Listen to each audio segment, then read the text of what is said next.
Alvin Wood stood impatiently in the airport arrivals hall, waiting for Morgan, his wife of 21 years. She was flying to Vancouver, Canada, with her best friend and one of her co-workers to see some 18-year-old pop singer Alvin had never heard of. Morgan begged him to let her go. It was only for a couple of days, and both Lana and Kirsty were married. In addition, throughout their entire life together, Morgan never once gave Alvin a reason to doubt her fidelity. She was 5 and 10 years older than her companions and was the unofficial leader of the group. Alvin knew that the other husbands who were also waiting for their women were counting on Morgan to keep their wives out of trouble during the trip. Alvin smiled from ear to ear when he saw his beautiful wife coming down the escalator. The 5'6" natural blonde looked stunning as always in a tank top and skinny jeans that showed off her slim figure that she's worked hard to maintain. She definitely didn't look like the mother of an 18-year-old college student. However, there was something in Morgan's expression that bothered him. She looked very worried, as did Lana. Morgan's colleague Kirsty, who was the youngest in the group, looked completely relaxed and happy. She briefly whispered something in Morgan's ear, causing Alvin's wife to perk up and look happy too. Alvin ran to his wife, hugged her tightly and kissed her, their tongues touching for a moment. "Oh, baby, I missed you." "Me too." Morgan squeezed him tightly back and whispered in his ear, "Take me home, love, and I'll show you how strong." The ride from the airport was awkward, with Morgan not giving more than 1 or 2 answers to Alvin's questions about the concert and the trip. How was the concert? Great. Was it good to relax with the girls? Not bad. What did you do besides going to the concert? Nothing special. Alvin suspected that something was wrong, but decided to wait until they were home. As he carried her suitcase into the bedroom, he was about to say something when Morgan appeared out of nowhere and hugged him in just her panties. She began to kiss him insistently, while simultaneously pulling off his clothes. Even though they had always had a fairly healthy sex life, Morgan liked to play coy and let Alvin be the instigator, even when it was obvious that she was horny. The fact that she quickly got on her knees, took it out of his pants, and began to caress his manhood, without his request, was very rare. "Oh," Alvin moaned, caressing his wife's long golden hair tied in a ponytail. Morgan caressed him enthusiastically. Alvin had not had such pleasure for many years. He climaxed. She again began to please him, and as soon as he was ready, she demanded hard sex without foreplay. "Yeah, fuck me, baby." "I'm so horny, missing you," Morgan moaned. Even though Alvin sensed warning signs about this change in behavior, he had no intention of denying her request. He gave her everything she asked for, although both the requests and her behavior were not typical for his wife. She swore dirty and was insatiable. Hearing her dirty talk was too much for Alvin, and he felt himself explode inside her with a sigh. After catching his breath, Alvin went to the bathroom to clean up. He heard Morgan pull the covers off the bed. He walked past her as she followed him into the bathroom and closed the door. Alvin got dressed and went downstairs to make tea for his wife. About 20 minutes later, Morgan joined him in the kitchen, and the strange expression appeared on her face again. Still high from the incredible sexual experience, Alvin decided to hold off on asking what had caused such a change in his wife. He trusted her completely and assumed they had gone to a male strip club or something like that. Considering that he sometimes visited such clubs with boys, if Morgan was guilty of something like that, then it was completely in vain. "I love you very much, you know," Morgan said with a wide smile, kissing him on the cheek and taking her tea from his hands. "I love you too, Morgie." Alvin smiled widely and without thinking added, "What led to this? Are you sure you girls behaved well?" He, of course, had in mind a visit to a male striptease and was going to assure her that he did not mind if she watched, but just not touched. However, Morgan's eyes widened, and she turned and ran into the bathroom, slamming the door. "Morgie?" Alvin said calmly, feeling slightly nauseous. He heard her crying loudly behind the closed door. "Please come out. We need to talk about this." He asked her again while counting in his head to cool down. She couldn't be lying, he told himself. Alvin was about to give up when the door opened and Morgan looked at him with red eyes and a running nose. "I'm so sorry, I really screwed up." "I'm sorry." She ran up and hugged Alvin, and without hesitation he hugged her back. Alvin took a breath. "Did you have sex with anyone else during your trip?" Morgan let him go and looked offended by the question. "Of course not.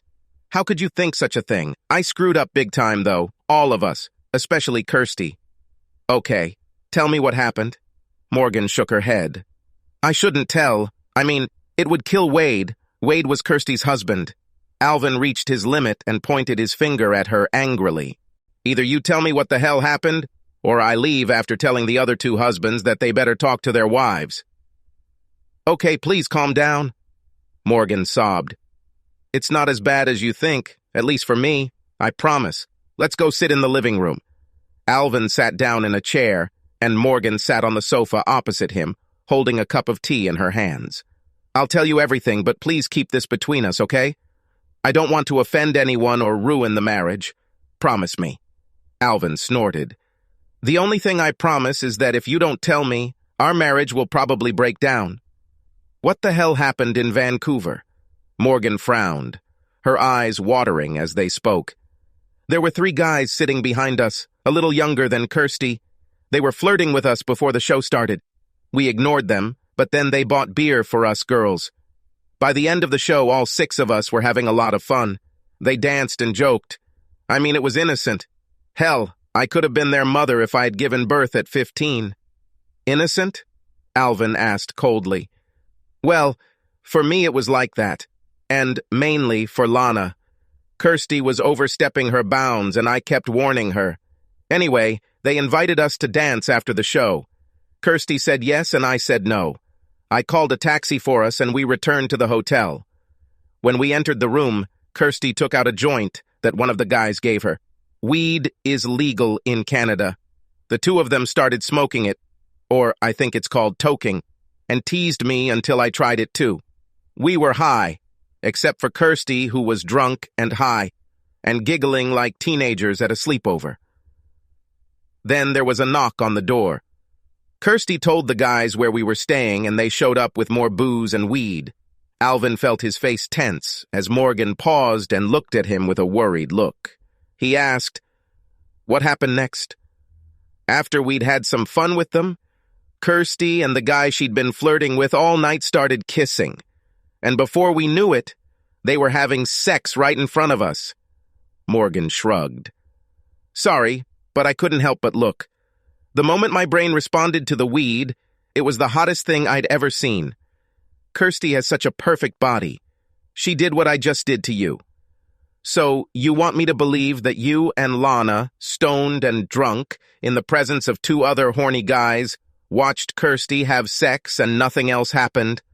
Alvin spat out the last 3 words. Morgan looked down. "No, I let him get a little past second base, but then I stopped him. I swear." Lana let hers go a little further, to the 3rd. As soon as Kirsty had finished, I kicked all the boys out, and we all cried a lot for what we had done. "Al, I know what I did was wrong, but please tell me we can work this out. Nothing like this has ever happened before, and I promise it will never happen again." Alvin stood up and walked away from her. Morgan began to cry and reached for his hand. "Please do not go. You won't leave me, will you?" Alvin pulled away. "No, I won't leave you, but I'm damn angry. I can't believe you could do this to me. I think I need time to cool down and think." He left her crying, walked out the front door, and got into his pickup truck. He checked the time. It was dart night at the Woolly Lamb, so he expected a few of his friends to be there. He would have been there anyway, if it weren't for Morgan returning from her trip. Of course, Mark and Grant were there playing darts. Alvin refused their offer to join the game and just sat quietly drinking beer.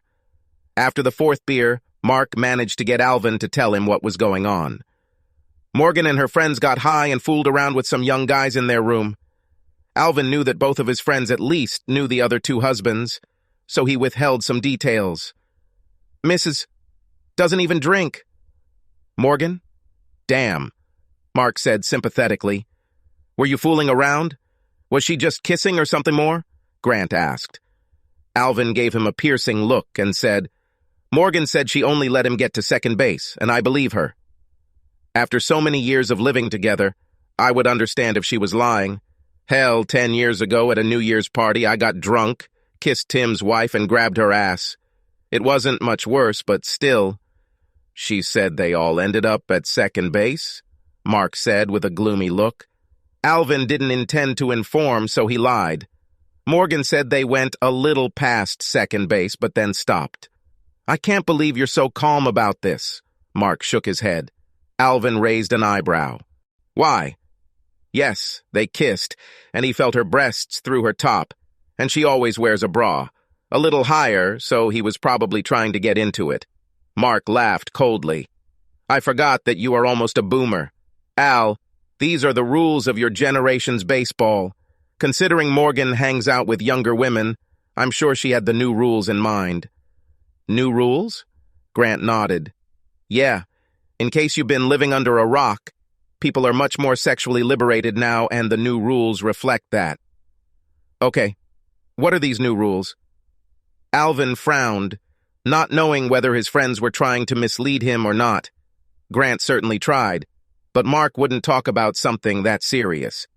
Mark took out his phone and typed into the search engine. "Okay, what we knew as second base, groping over clothes, has now become first base. Kissing is a warm-up. Second base is the sensation under clothing. It is debatable whether fingers count, but rubbing or handwork counts." "Handmade?" Alvin exclaimed. Alvin grabbed Mark's phone. "You must be kidding me." Mark let him take the phone. After scrolling it a bit, Alvin saw that his words were true. Alvin swallowed and looked at his two friends. "So, what do you think a little past second base means?" Mark patted Alvin on the shoulder. "Sorry, Al. I guess that means one or both of them probably got to the finish line at the hands of other guys and were pleasured with their mouths. I think you need to make her explain what exactly she was doing." Alvin was almost shaking. He saw that Morgan had texted and was ready to throw down his phone. He held it so tightly after blocking her number that his hand turned red. "Perhaps Morgan was referring to the old rules?" Grant said, "I think the point is that you need to talk to her and find out, like Mark said." "No, these are the new rules," Alvin said through clenched teeth. "That slut Kirsty invited the guys into her room and fucked one right in front of the others." Morgan admitted that watching them made her very horny. "It's logical that they at least went so far as to excite each other," Mark said calmly. "Talk to her, call a taxi, and go home." Alvin nodded and called a taxi. However, not wanting to go home, he dropped off at the Starlight Motel and rented a room. At the store across the street, he bought a bottle of whiskey and continued drinking, trying to figure out what to do. A drunken Alvin decided he needed more information before making any decisions regarding Morgan. He had Kirsty and Waddy's number, which he had gotten 6 months earlier when he and Lana were planning a surprise party for Morgan's 40th birthday. He wrote to Kirsty, "I know what you did, you damn slut. If you don't want me to tell your husband, meet me at the Starlight Motel, room 40. Her immediate reaction was, "Is this Al? I don't know what you're talking about." Alvin snorted and replied, "I know all about your little boy toy and how you put on a sex show." A minute later, she sent, "Give me 20 minutes. It was already close to 40 when Alvin heard a knock. He opened it, and Kirsty appeared in front of him in sweatpants and an old t-shirt. The stunning tall redhead had smudged makeup and bloodshot eyes. She still looked like she could walk the runway as a model.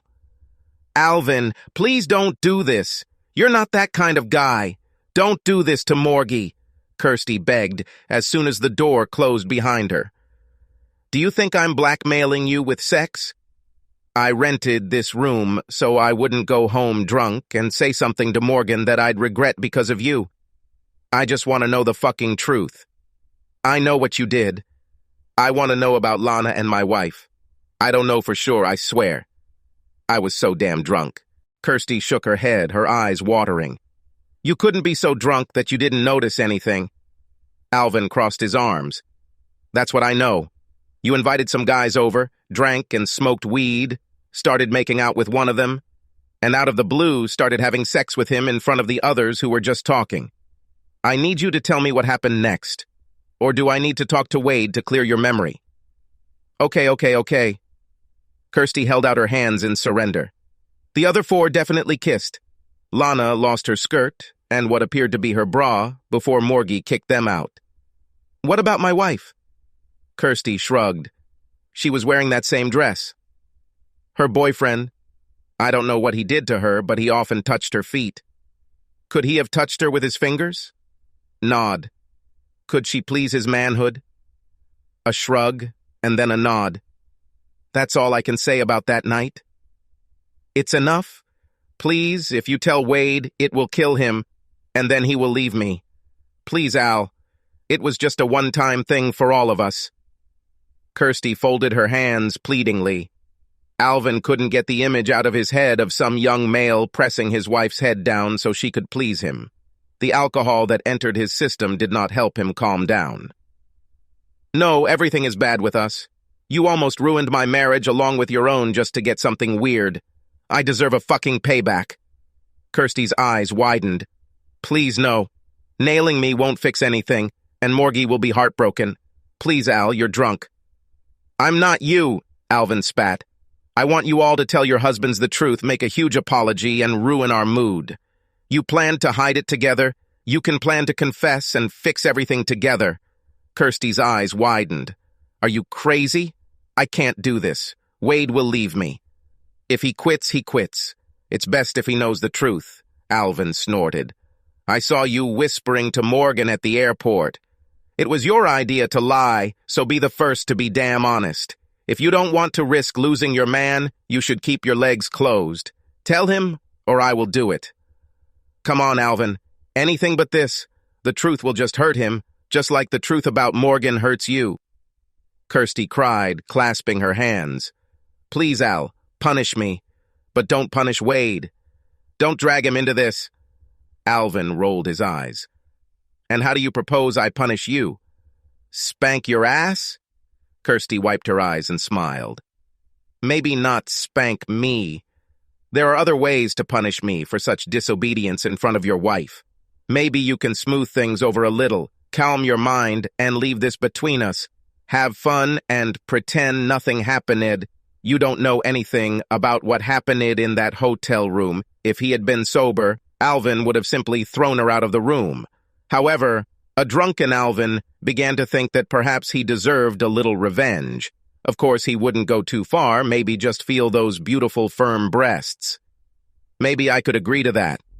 Kirsty smiled and pulled down her sweatpants, spreading her legs seductively. I think this will be the beginning. This is just one time. I will never cheat on my husband again. How about you taste me and we'll see how much more payback you need? You see how excited I am already? Alvin admired her pale, naked lower half with her long, thin legs. His self-control was gone. Alvin could not resist and began to please her. You made it to second base?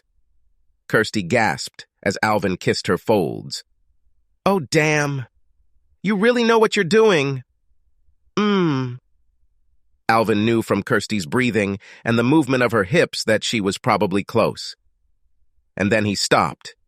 Stop teasing, you bastard, Kirsty gasped. Fuck me! Yes, please take me, and you will take revenge on your naughty wife. At the mention of wife, Alvin realized the true reason for his stay in this hotel room. He looked at Kirsty, and instead of a sexy redhead who wanted to fuck him, he saw a conniving slut who was causing problems in his marriage. He felt all his anger come back towards both Kirsty and Morgan. Alvin growled. No, you can go to hell, bitch. What? You have to finish me, Kirsty whined. The room is paid for. I'm sure a slut like you will find someone to do it for you. Sorry, I have to go home and tell Morgan we're even, Alvin said as he walked out of the room as Kirsty swore loudly at him. Alvin decided that he still wanted to meet his wife and called a taxi. It was already well after 2 when he was dropped off at the house. He saw that all the lights were on and was glad that he wouldn't have to wake Morgan up. When he entered the house, he saw her in her dressing gown, looking as if she had been crying the entire time he was gone. Alvin Woods, you idiot! I was worried about death. You blocked my messages and calls. I had no idea if you would come home, and now you come stumbling drunk in the middle of the night, she said, standing up as tears ran down her cheeks. I know you're angry, but I'm still your wife. I know, Alvin said irritably. I needed time to think about everything. He looked at how angry Morgan was and thought she had strong nerves when this happened. He planned to wash his face and then face her, keeping what happened to Kirsty a secret. However, being still half drunk, her behavior drove him crazy again. If she wants to be angry, he will give her a reason to be angry. When Morgan came to hug him, Alvin surprised her by lowering his head and kissing her deeply, knowing full well that he would taste Kirsty on his lips. At first she opened her mouth but very quickly closed her lips and tried to move her head away, but Alvin held the back of her head to prolong the kiss. He let go of her when she bit his lip. He let go of her, rubbed his lower lip, which looked like it was about to bleed, and stared at her. Morgan gave him a look of hatred that he had never seen on anyone in all the years they had been together. Her eyes narrowed and her lips curled as she growled. What the hell did you do? Who is she? Alvin feigned surprise. Oh, I don't know what you mean, dear. I just got a little drunk and ended up going a little past second base, just like you. Bull fucking shit you did? Morgan cried. You went and fucked someone after what I did? No, I equalized everything, and it doesn't matter who it was. Unless you want to tell me who you were with so I can rip that bastard's genitals off, Alvin shouted back. Oh, you want to even the odds, Morgan said irritably. Grant is still single, right? Call him, I will please him, and let you kiss me. This will even out everything. I think you're a big enough slut to do that, Alvin said, rolling his eyes. You're just angry that I'm not stupid enough to not know that the rules have changed. What are the rules? For divorce? I'm pretty sure what you did is still considered fucking adultery. Morgan put her hands on her hips. No, sex according to the rules of baseball. Alvin imitated her voice. He only got as far as second base, maybe a little further. He did just that. What are you talking about? Morgan was no longer screaming and looked either worried or confused. You thought I didn't know that the rules of baseball had changed. Second base is no longer the second base it was in school. I know that now means fingering, handwork, and mouth pleasure. Alvin said it in a, yeah, gotcha tone. Who said that? This is complete crap, she snapped. Lots of people, including Kirsty, Alvin said. Morgan's eyes widened. This bitch?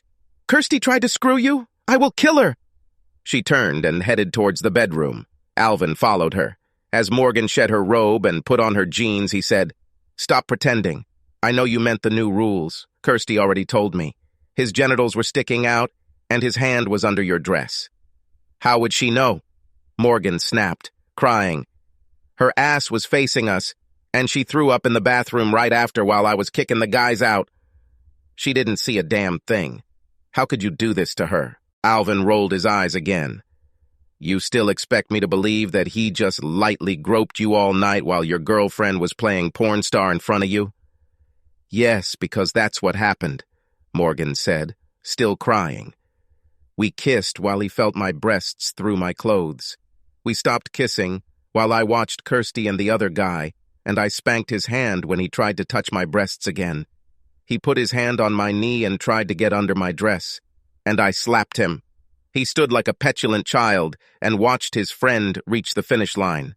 Lana's boyfriend got under her blouse and probably her bra, but she stopped her boyfriend at about the same time I slapped mine.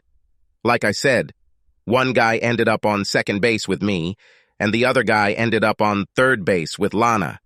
This is what happened. Now tell me what you did. Alvin reluctantly told everything that happened between him and Kirsty. Surprisingly, Morgan sat on the edge of the bed and listened calmly. When he finished, she closed her eyes and shook her head. This fucking bitch. After this trip, I already planned to distance myself from her. She's not worth going to jail for, but I'll tell her to get another job, or I'll tell Wade what she did.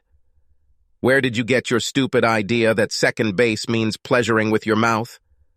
Alvin sighed and took out his phone. He did a quick search on his browser and then handed her the phone. Morgan's eyebrows rose as she read.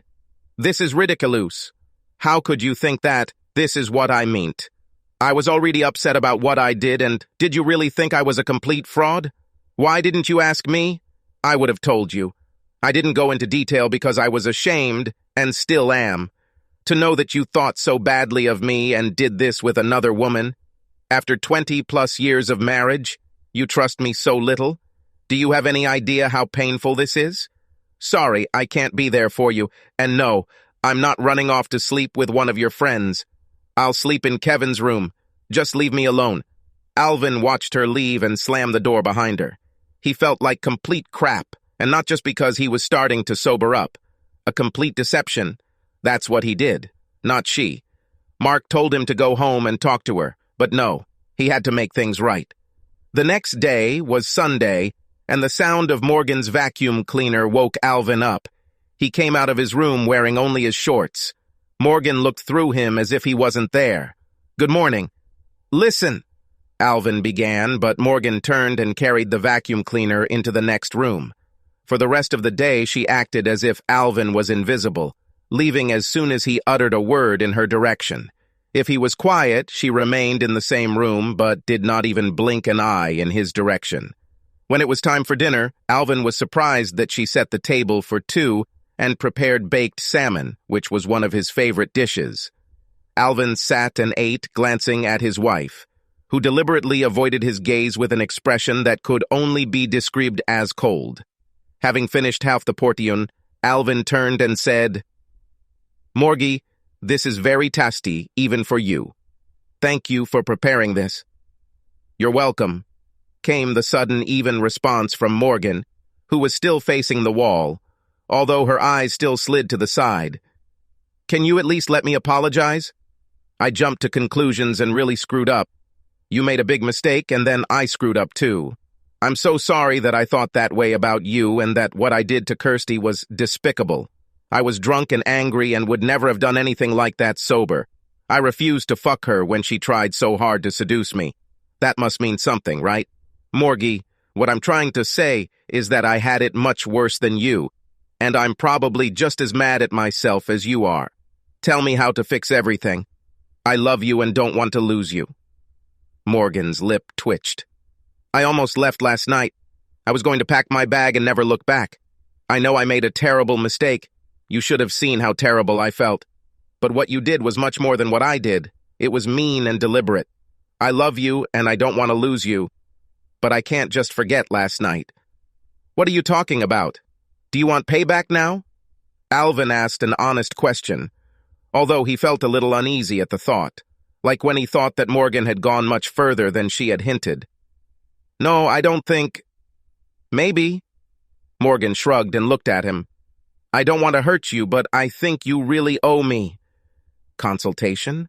Buy me a new car? I don't know what will make the situation better. Forgive me and tell me that you trust me. That would help. Alvin reached for her hand. I do forgive you, and I was ready to try to forgive you last night, thinking the worst. I love you. Let me wash the dishes, and you can go relax and watch TV. Would this be a good start? Morgan smiled for the first time all day. That's a very good start, especially if you add a foot massage when you're done. Agreed. I love you, Alvin said, and leaned down to kiss his wife briefly. They spent the rest of the meal making small talk, looking each other in the face again. When they finished, Morgan poured herself a glass of wine and left Alvin to clean up. Alvin had just started to wash the dishes when the phone rang. He looked and saw that it was Mark. Alvin cursed quietly, remembering that he hadn't contacted his friends to tell them how last night had gone, or hadn't. He quickly wiped his hands and answered. Hi, Alvin replied. Damn it, Al. Thank God you picked up, Mark said, speaking very quickly in an excited but at the same time nervous tone. I don't know how last night went, but you should hear this. Do you know Dally from my work? He lives next door to the Winters. You know, Lana and Roger. Yes, I know that they are neighbors. So thin walls and all that, he just heard loud screams, after which Roger went outside to smoke. Well, as you know, Dally, he went there to find out what was going on. I was damn right. Roger just found out that Lana was recently taken to a place he's never been before. She admitted that she went to third base yesterday, and that's what she really meant. Alvin almost dropped his phone into the dishwater. Can't be. Yes, that's right. Lana admitted everything, and Roger went to clear his head before dealing with it. From what Roger told Dally, it was some crazy shit.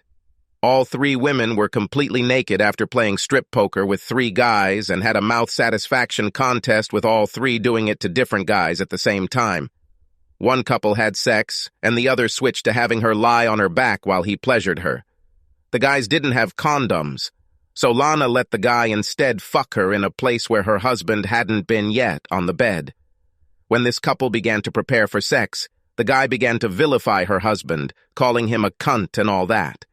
This was enough to make her scared and furious, kicking all the guys out of the room. The other 2 had already shot back anyway. They were sworn to secrecy, although Lana and I guess Morgan were embarrassed to lie, so the one who got caught came up with this thing about baseball and the fact that their husbands were unlikely to know the updated terms. That way, they could come clean without ruining their marriages. Are you sure about this? Dally wasn't playing a prank on you? Alvin felt his face heat up. Damn, he called me right after Roger came back to the house to yell some more. I heard him on Dally's phone calling her a slut and all that. I'm so sorry, Al. Alvin took a couple of deep breaths. I have to go, Mark. Bye. As soon as he hung up, Morgan came into the kitchen, her face almost white, clutching the phone in her hands. She had a forced smile, but her eyes were full of fear. Alvin counted in his head, trying to remain calm. He was more afraid of losing his temper and hurting her than of yelling. He'd never been remotely close to hitting a woman in his life, but he'd never been so angry at anyone before. I take it you just heard from Lana? The look on her face confirmed everything Mark had told him. Oh my God, did Roger call you? Alvin snorted. No, this is Mark. He works with Bob Dally, your friend's neighbor. Morgan started crying. Please, we all drank and everything got out of control. It was one fucking mistake one evening, but I didn't have sex, I swear. Please, I'm so sorry. After 20-plus years of marriage, as you pointed out to me last night, how about you tell me the fucking truth? Alvin said in a forcedly calm voice. Tell me how you ended up lying naked on a bed, about to fuck some stranger while your slut girlfriends were stuffed, before you chickened out at the last moment. Please, Alvin, it wasn't like that. I had no intention of having sex with him at all. Never, I swear. Morgan began to sob, collapsing into her chair at the table. You didn't have intercourse, but you sure as hell had sex, Alvin said coldly, trying to control his emotions. Or have you already forgotten that pleasuring you with your mouth is considered adultery? I fucking panicked, okay? I was so worried I was going to lose you that I was desperate, Morgan said between loud sobs. If you promise not to run away from me again, I'll tell you everything, I swear. After the way you treated me the last couple of days, I can't promise a damn thing. Speak. It took Morgan a few minutes to calm down enough to speak. Indeed, everything happened as I said. We were smoking a joint when some guys came in with bottles of booze and a big hookah. Kirsty used the same phrase she used before when trying to convince me to try weed. She called me Mrs. Hypocrisy and said she felt sorry for you for being married to such a prissy bore. You know, usually people saying things like that don't bother me, but that night for some reason it did. I tried to act relaxed and keep up with everyone who was drinking and smoking to prove Kirsty wrong. Alvin counted in his head. Everything she said sounded convincing, but he too thought she was telling the truth about moving to second base, insisting that it was the old rules. After being together for so long, he felt like he knew her well enough to know when she was lying. Morgan paused to take out a napkin and wipe her cheeks before continuing. I was so drunk that I don't remember all the little details, only that I kept making terrible decision after terrible decision. We played poker. The loser drank first, and I was sure that one guy was cheating, because only us girls lost. I tried to tell him off, but Kirsty looked at me like I was a prude and persuaded me to play strip poker. I felt so young, proving that I could keep up with Kirsty and these young guys, that I just agreed. They had lost their shirts, and maybe one was only in boxers, while all three of us were completely naked. The guys continued to compliment us, look at us. I felt sexy, and I liked it. Once again, Kirsty talked me into agreeing to some stupid bet. If we won, we got dressed, and the guys had to go to the hotel. If we lost, we... Will you please them all with your mouth? Alvin said coldly, crossing his arms. Morgan closed her tear-stained eyes and nodded. My brain was on autopilot. I knew I was crossing the line, but at that moment I didn't care. I remember doing it and how terrible it tasted, but I don't remember why I did it, knowing that I was cheating on you. As soon as I finished, I went to the bathroom and threw up. When I came out, I just wanted to lie down. My legs were unsteady. I collapsed on the bed next to the bathroom and turned around to see both of my friends being fucked from behind. From everything that was happening and from what was in my body, I was so excited and just looked at them both. They both did it in front of my eyes, and it was so erotic that when I felt hands and a warm mouth between my legs, I simply could not resist. Alvin stood up and couldn't look at her. Please, I didn't plan or want this to happen. I didn't understand anything at all. When he stopped and started to climb over me, it was as if my brain suddenly turned on. I told him I couldn't and that I was married. He called me a slut, said something about you, and that he could tell I needed good sex. I hit him hard in the face and flew into a rage. The guy with Lana said something, and I hit him too. I think that's when Lana kind of came to her senses and helped me chase all the guys away, even though Kirsty was mad at us. Morgan waved her hands and burst into sobs again. I felt so bad inside I was going to tell you everything, but Lana and Kirsty convinced me that this would be the end of all our marriages. I told the girls that I was a terrible liar and that I couldn't hide something like that from you. It would eat me up from the inside. Kirsty suggested telling the truth, but not the whole truth, using baseball terms and party so as not to actually lie, but not to say anything. This was all a huge mistake, and I'm sorry, but you know me.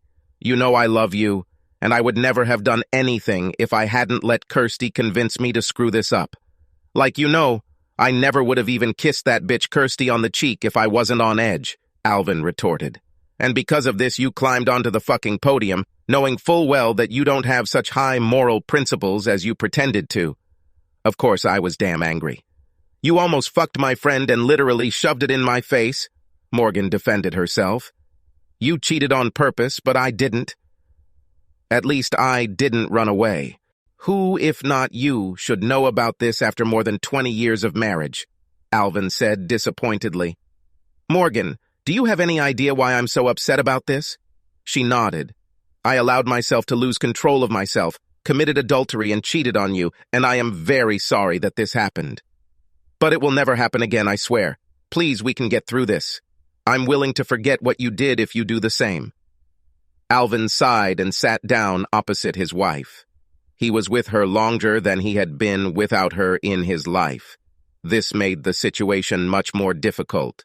Morgan, I know you're not a drinker, and when I thought about the worst thing you could do, which was pretty close to what actually happened, I planned to forgive you and try to move on.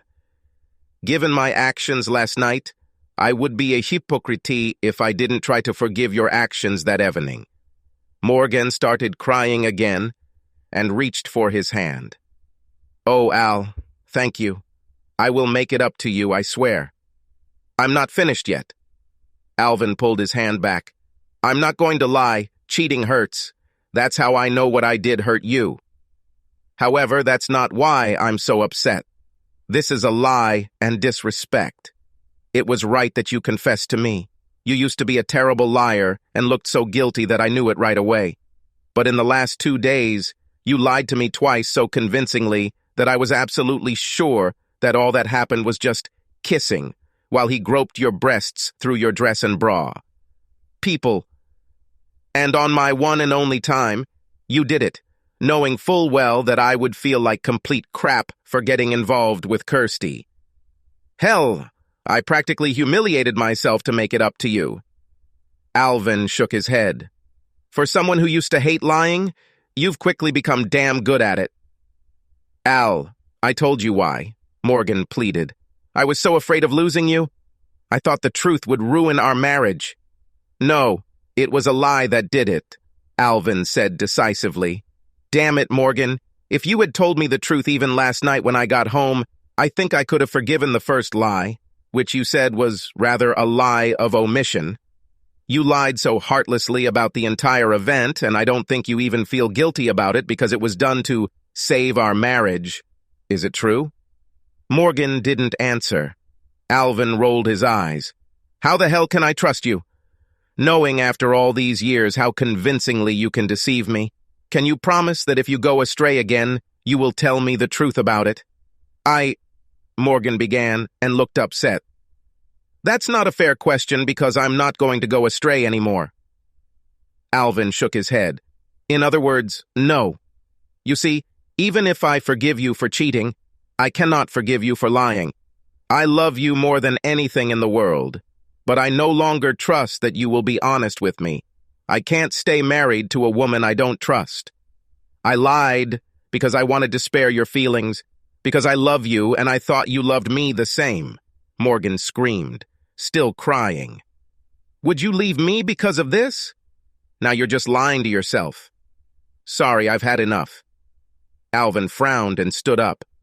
It's a good thing Kevin isn't here. I'll probably live with Grant until we sell the house and split everything up. I hope your one wild night was worth it. Goodbye, Morgan. Subscribe to our channel so that your second chaff doesn't cheat on you, and go ahead and listen to the next story, because this story is nothing compared to the next one. If you're under 18, don't even think about listening to the next one.